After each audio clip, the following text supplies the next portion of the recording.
ప్రతీకారం తీర్చుకొని తీరుతాను. అలా తీర్చుకోలేకపోతే నా పేరు మందరే కాదు.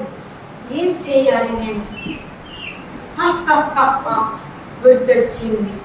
ఆనాడు దశరథ మహారాజు యుద్ధం చేసే సమయంలో మా తల్లి కైకమ్మ సహాయం చేసినందుకు 2 వరాలు ఇచ్చారు కదా. ఆ వరాలు ఉపయోగించుకొని మా తల్లి కైకను రెచ్చగొట్టి ఇప్పుడు నేను నా ప్రతీకారం తీర్చుకొని తీరుతాను. ఆ రాముడిని పట్టాభిషిక్తుడిని కాకుండా చేస్తాను. ఈ రాజ్యం నుండి బయటికి వెళ్ళగొట్టేస్తాను. ఇప్పుడే కైక దగ్గరకు వెళ్ళి కైకమ్మను రెచ్చగొట్టి తీరుతాను. కైకమ్మ, కైకమ్మ, ఏంది పొంగిపోతున్నావా? నీ సవతి కుమారుడు పట్టాభిషిక్తుడు అవుతున్నాడని పొంగిపోతున్నావా? ఇప్పటికే దశరథ మహారాజు పెద్ద భార్యగా కౌసల్యాదేవిని అందరి ఎక్కువ గౌరవ మర్యాదలతో చూస్తున్నారు. ఇప్పుడు ఆమె కుమారుడు పట్టాభిషిక్తుడు అయితే నిన్ను, నీ కుమారుడిని ఈ అంతఃపురంలో లెక్క చేసే వాళ్ళు ఉంటారా?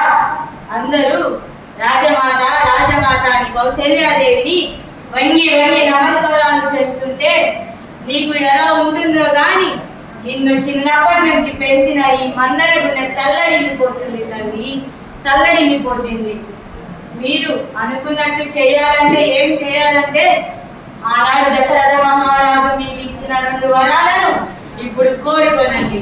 మొదటిది భరతుణ్ణి పట్టాభిషిక్తుణ్ణి చేయమని అడగండి. 2 రాముణ్ణి 14 సంవత్సరాలు వనవాసానికి పంపాలని కోరండి. మీరు వెంటనే ఈ 2 కోరికలను దశరథ మహారాజుని అడిగితే మీరు అనుకున్నట్టు జరుగుతుంది.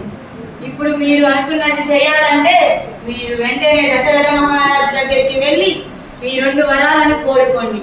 మీరు అలకపానుపు ఎక్కి ఈ 2 వరాలు కోరితే మహారాజు ఎంత బతిమిలాడినా వినకుండా మొండి పట్టుదలతో ఉండండి. మీరు అనుకున్నది నెరవేరుతుంది. మా తల్లి కైక అనుకున్నట్టే చేసింది. ఈ రాముడి మీద నా ప్రతీకారం తీరిపోయింది.